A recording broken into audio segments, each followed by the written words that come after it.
Ladies and gentlemen, I want to read you a couple of articles to give you some context into my viewpoint on today's Supreme Court decision ruling against affirmative action.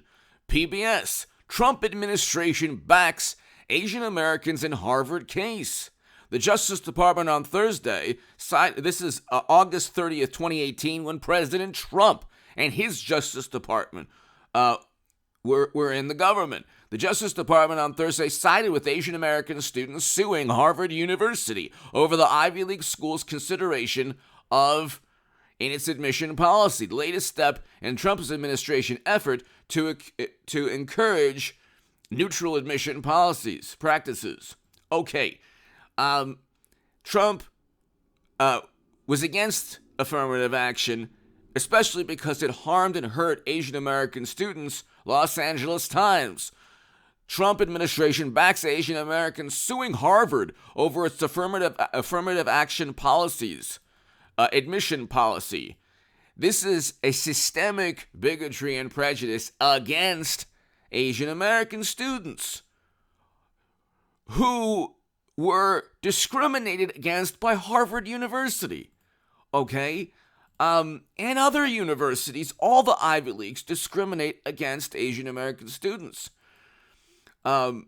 Vox, and then you hear Vox, how Trump's latest affirmative action move uses here, and so they Vox completely twists this issue as, oh, well, Trump was trying to use a prop.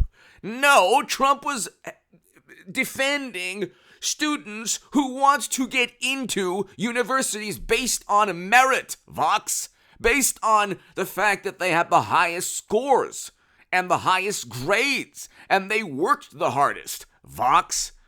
But of course, the article is twisting it into Trump tried to use people for his nefarious aims and goals. No, Asian American students were suing Harvard.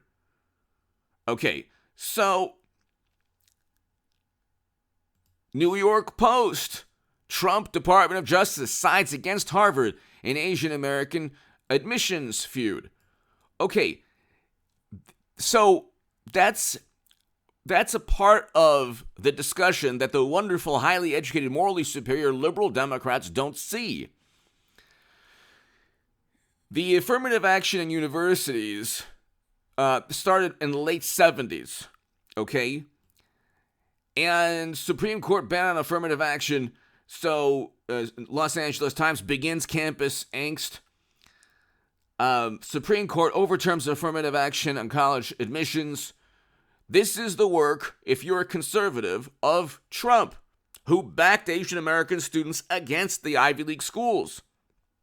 The systemic issues, the systemic bigotry is actually leveled against one group of Americans, Asian American students versus Harvard in that example. But if you want to talk about systemic issues, why is the poverty rate going up?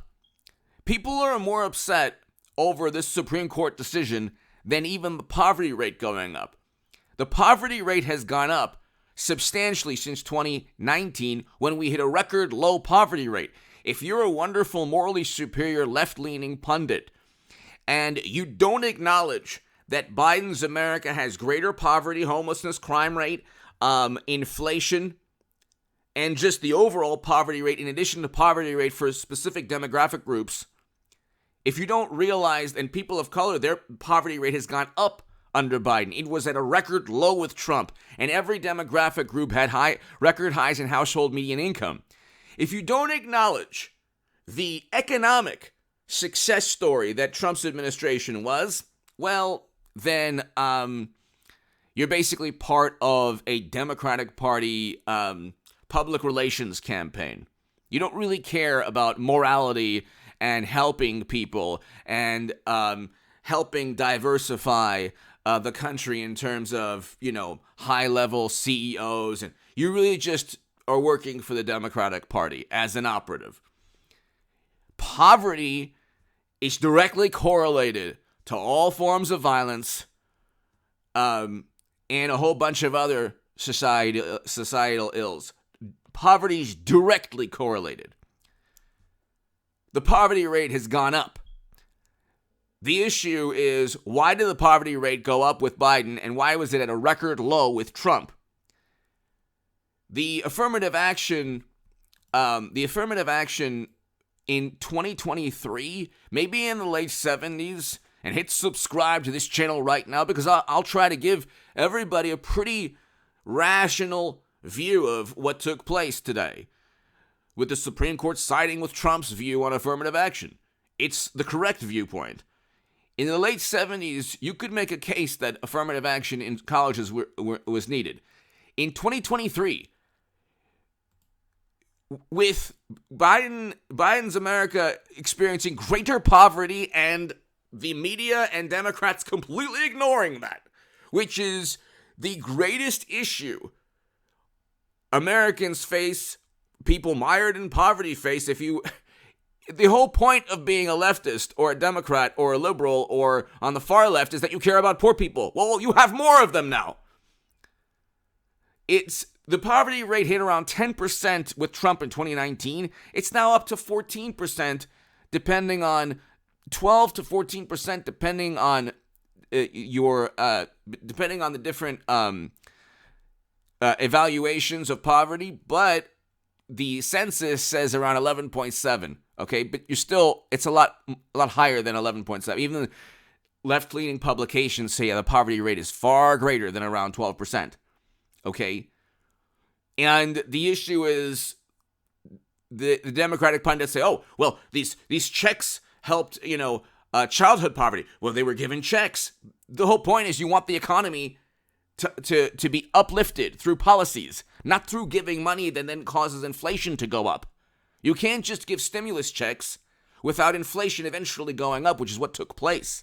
You shut down economic activity. Democratic governors gleefully shut down their states. They didn't have to do that. My God almighty, it was the most absurd, obscene, irrational course of action to just shut down the U.S. labor force. The average age is 40 years old, around 40, 41 years old.